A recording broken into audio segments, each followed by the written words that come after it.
Marami pong foreign nationals ang nai-scam dahil hindi po nila alam kung saan makikita ang mga travel requirements papunta ng Pilipinas.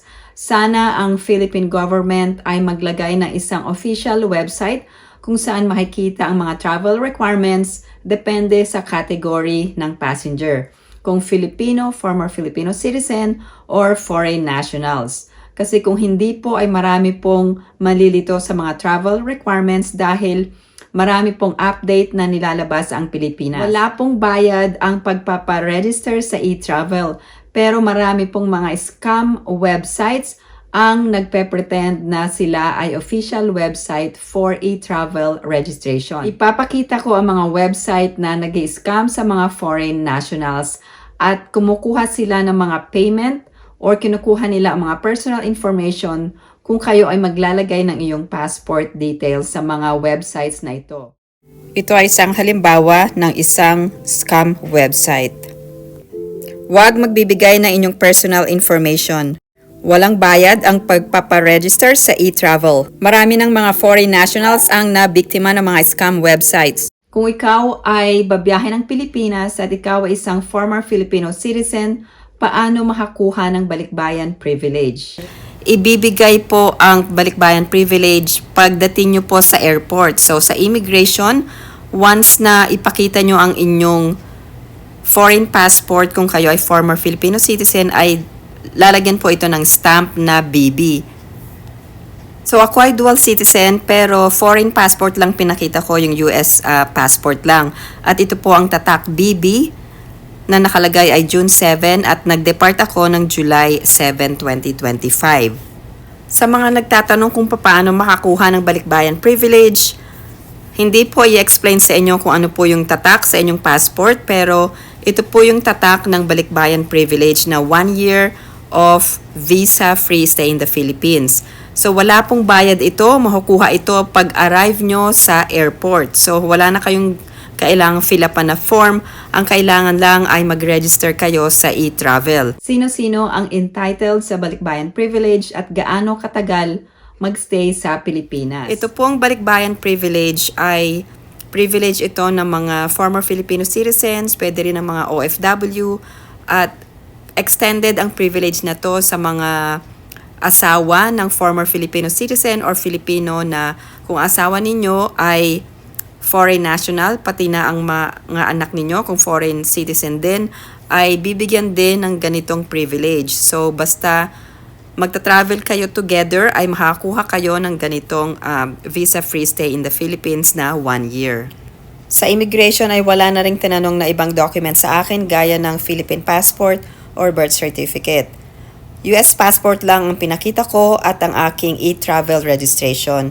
At hassle-free po ang paglabas or pag-exit sa customs at immigration. Pangalawa, kung ikaw ay pupunta ng Pilipinas, alamin mo kung kailangan ba ng visa, lalong-lalo na kung ikaw ay nagpa-naturalize as a foreign citizen sa ibang country.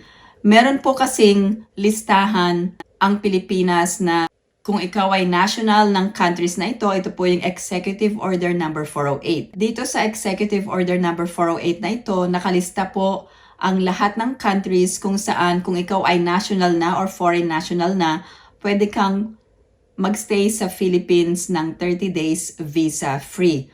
Pero kung wala sa listahan ang iyong country na kung ikaw ay foreign national na, ay kailangan mo ng visa. Pwede kang mag-apply ng visa online at isubmit ang supporting documents sa Philippine Embassy kung saan sakop ang iyong residence. Pero may mga pasahero din na US citizen na hinanapan ng visa papunta ng Pilipinas. May mga subscribers tayo na nagbiyahe ng Pilipinas at hinanapan sila ng visa. Meron din akong isang kakilala na isang dual citizen at nagbiyahe siya papunta ng Pilipinas pero sumakay siya sa LA. So, nung nasa LA na siya, ay hinanapan siya ng mga documents. Hinanapan din siya ng visa papunta ng Pilipinas. Mabuti na lang at kompleto siya ng mga dokumento. Meron siyang birth certificate, meron siyang marriage certificate, meron siyang dual citizenship documents, meron din siyang Philippine passport. So, nakabiyahe siya pamunta ng Pilipinas pero Unang-una ay medyo hassle po ang paghingi sa kanya ng visa. Balitang-balita ngayon ang pag-end sa shoes off policy sa mga babiyahe. So, ibig sabihin, kung ikaw ay nasa airport, hindi mo na kailangang tanggalin ang sapatos mo. At makikita ang policy na ito sa TSA website at ito ay announcement ng Homeland Security Secretary Christine Nock. Isa pang good news ay ang liquids rule na tatanggalin na rin sa airport security screening. So ngayon ay kailangan maglagay sa quart size na plastic or Ziploc bag ng 3.4 ounces na maximum kung meron kayong dadalhing liquid na nasa carry-on. Ito po ay ilan sa mga gamit na dinala ko, yung eye mask, itong anti-theft bag, at meron din akong travel adapter.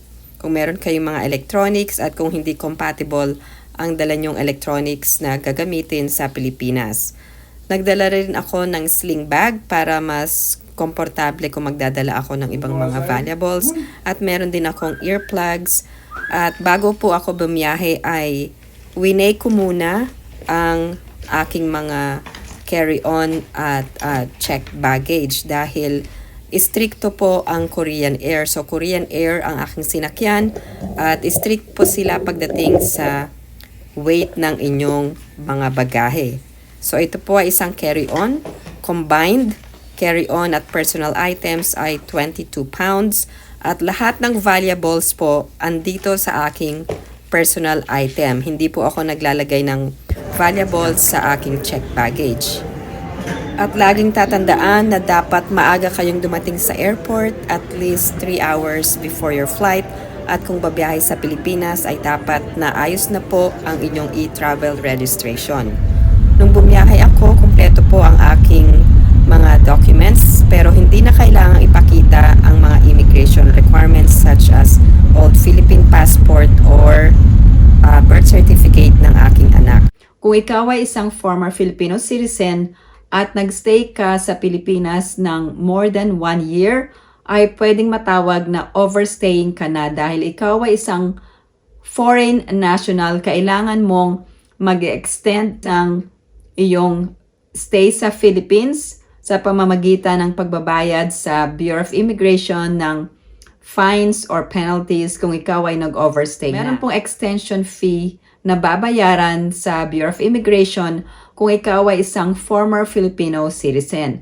So marami po ang hindi nakakaalam na ito na kung ikaw ay isang US citizen or isang foreign national na former Filipino citizen ay pwede ka nang magstay sa Pilipinas indefinitely. Hindi po ganyan ang sistema doon dahil kung ikaw ay isang foreign national, pwede ka magstay sa Philippines ng 30 days at kung ikaw naman ay isang foreign national at ang country mo ay kasama sa Executive Order number 408, pwede kang magstay sa Philippines for 30 days. Kung ikaw ay isang former Filipino citizen, pwede kang magstay sa Philippines for up to a period of 1 year. So beyond that date ay pwedeng matawag na overstaying at kailangan mo magbayad ng fines or penalties at extension fee kung magstay ka pa sa Pilipinas after 1 year.